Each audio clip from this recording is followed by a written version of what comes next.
భారతదేశంలో ప్రధాన సమస్యగా మారింది చెత్త.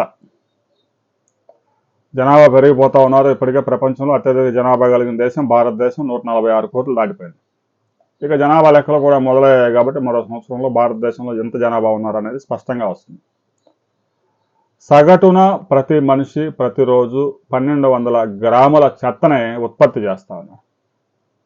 అది వేస్ట్ ఆహారం కానీ, ప్లాస్టిక్ కానీ, రకరకాల వేస్ట్ ప్రతి మనిషికి సగటున 1200 గ్రాములు, అంటే కిలో కన్నా కూడా ఎక్కువే చెత్త ఉత్పత్తి అవుతా ఉంది.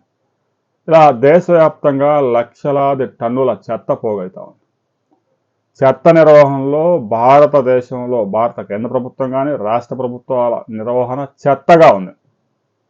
కొండల మాదిరి వేస్ట్ పేరుకుపోతా ఉంది.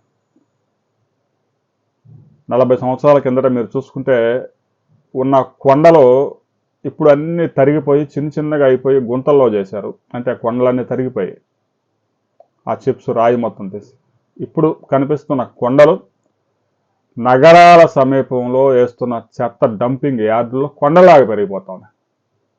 ఆ చుట్టుపక్కల 20-30 కిలోమీటర్ల భూగర్భ జలాలు నాశనం అయిపోతా ఉన్నాయి. ఇక ఆ చెత్తగా మంటబెట్టి ఆ చుట్టుపక్కలంతా వాయు కాలుష్యం క్రియేట్ చేస్తూ ఉన్నారు. కంపు, ఈ విధంగా భయంకరమైన అనర్థాలు అనారోగ్యాలు ఆ ప్రాంత ప్రజలను చుట్టుముడతా ఉన్నాయి. హైదరాబాద్లో జవహర్ నగర్ చెత్త డంపింగ్ యార్డుకి 5 కిలోమీటర్ల దూరం వెళ్ళేసరికి కంపు మొదలైంది. అంటే భారతదేశంలో చెత్త నిర్వహణ ఎంత చెత్తగా ఉంది అనేది ఈ విషయం బట్టి అర్థమవుతుంది. సింగపూర్ లాంటి నగరంలో ప్రతిరోజు 20,000 టన్నుల చెత్త ఉత్పత్తి అవుతున్నా కూడా ఎక్కడా కూడా ఒక చెత్త కుప్ప కూడా డంపింగ్ యార్డ్లో కూడా కనిపించదు. దానికి ప్రధాన కారణం చెత్త నిర్వహణ, వేస్ట్ మేనేజ్మెంట్. ఫైర్ అయితే పొడి చెత్త మొత్తాన్ని ఫైర్ అయ్యే గుణాలు ఉన్న వాటిని వేరు చేసి వాటి నుంచి విద్యుత్ ఉత్పత్తి చేయడం, తడి చెత్త అయితే సేంద్రియ ఎరువులు తయారు చేయడం, బయోగ్యాస్ తయారు చేయడం, ఈ విధంగా ఉప ఉత్పత్తులు తయారు చేసుకోవడం ద్వారా ఏ రోజు వచ్చిన చెత్తను ఆ రోజు సింగపూర్ ప్రభుత్వం నిర్వీర్యం చేస్తూ ఉంది. ఇక సముద్ర తీర ప్రాంతాల్లో కొన్ని లోతట్టుగా ఉండే ప్రాంతాల్లో ఫిల్లింగ్ చేసి, ఏది చెత్త నేరుగా ఫిల్లింగ్ చేయటం కాదు, చెత్తను ప్రాసెస్ చేసిన తర్వాత వచ్చే సేంద్రియ పదార్థాలతో కొన్ని కాంక్రీట్ మిక్సింగ్ చేసి ఫిల్లింగ్ చేసి వారి యొక్క దేశాన్ని ఆ యొక్క స్థలం లోటుని తీర్చుకుంటూ ఉన్నారు. తాజాగా ఆంధ్రప్రదేశ్ ప్రభుత్వం చెత్త నుంచి విద్యుత్ ఉత్పత్తి చేసే 2 పరిశ్రమలు ఇప్పటికే ప్రారంభించింది. అవి విజయవంతంగా నడుస్తూ ఉన్నాయి. గుంటూరులో జిందాల్ కంపెనీ 16 మెగావాట్ల చెత్త నుంచి విద్యుత్ ఉత్పత్తి చేసే ఇండస్ట్రీ నడుపుతూ ఉంది. దానికి అవసరమైన 5,000 టన్నుల చెత్త ప్రతిరోజు గుంటూరు, విజయవాడ, నర్సరావుపేట, సత్తెనపల్లి, పొన్నూరు, బాపట్ల ఇలాంటి నగరాల నుంచి సప్లై చేస్తూ ఉన్నారు. అయితే ఇంకా ఆంధ్రప్రదేశ్లోనే 90,000 టన్నుల చెత్త ప్రతిరోజు పెరిగిపోతూనే ఉంది. ఆ చెత్త కొండలలాగా పెరిగిపోతా ఉంది. అందుకే ఆంధ్రప్రదేశ్ ప్రభుత్వం మరో 6 విద్యుత్ ఉత్పత్తి కేంద్రాలను ప్రారంభించబోతా ఉంది. చెత్త నుంచి విద్యుత్ ఉత్పత్తి చేసే కడప, కర్నూలు నగరాల్లో కూడా చెత్త నుంచి విద్యుత్ ఉత్పత్తి చేసే కేంద్రాలు త్వరలో అందుబాటులోకి రాబోతా ఉన్నాయి.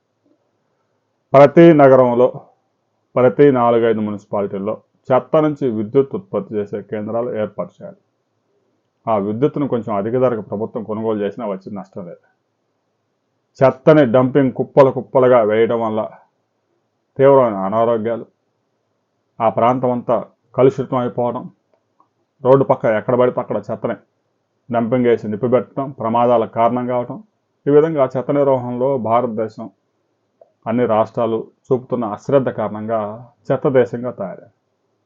భారతదేశంలో చెత్త నిర్వహణకు 8 లక్షల కోట్ల రూపాయలు తక్షణం కనుక ఇన్వెస్ట్మెంట్స్ పెట్టకపోతే భారత్ అంటే చెత్త, చెత్త అంటే భారత్గా రూపాంతరం చెందే అవకాశం ఉంది. జనాభా విపరీతంగా పెరిగిపోయారు, వస్తు వాడకం విపరీతంగా పెరిగిపోయింది.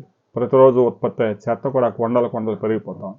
ఇప్పటికైనా కేంద్ర రాష్ట్ర ప్రభుత్వాలు చెత్త నిర్వహణలో ఇన్వెస్ట్మెంట్స్ పెద్ద ఎత్తున తీసుకురావాలి. ఏదైతే డ్రై చెత్త ఉందో దాని నుంచి విద్యుత్ ఉత్పత్తి చేసుకోవచ్చు, తడి చెత్త నుంచి సేంద్రియ పదార్థాలు తయారు చేసుకోవచ్చు, సేంద్రియ ఎరువులు తయారు చేసుకోవచ్చు, బయోగ్యాస్ తయారు చేసుకోవచ్చు. ఆ చెత్తను కనుక సరిగ్గా నిర్వహించకపోతే రాబోయే రోజుల్లో తీవ్రమైన పరిణామాలు ఎదుర్కొనే అవకాశం ఉంది. ఇప్పటికైనా అన్ని రాష్ట్ర ప్రభుత్వాలు చెత్త నుంచి విద్యుత్ ఉత్పత్తి చేసే కర్మాగారాలను ఇమ్మీడియట్గా డంపింగ్ యార్డుల్లో ఏర్పాటు చేయాలి. దీనికి సంబంధించి తెలంగాణ ప్రభుత్వం సింగపూర్లో కూడా ఒక పర్యటన చేసి వచ్చారు మంత్రులు. మరి జవహర్ నగర్ డంపింగ్ యార్డ్లో విద్యుత్ ఉత్పత్తి కేంద్రాలు ఎందుకు ఏర్పాటు చేయడం లేదు, అర్థం కావడం లేదు. చెత్త నిర్వహణలో 2 తెలుగు రాష్ట్రాలు ఎలాంటి పనితీరు కనబరుస్తా ఉన్నాయి అనే విషయంలో ప్రతి ఒక్కరూ కామెంట్ చేయండి.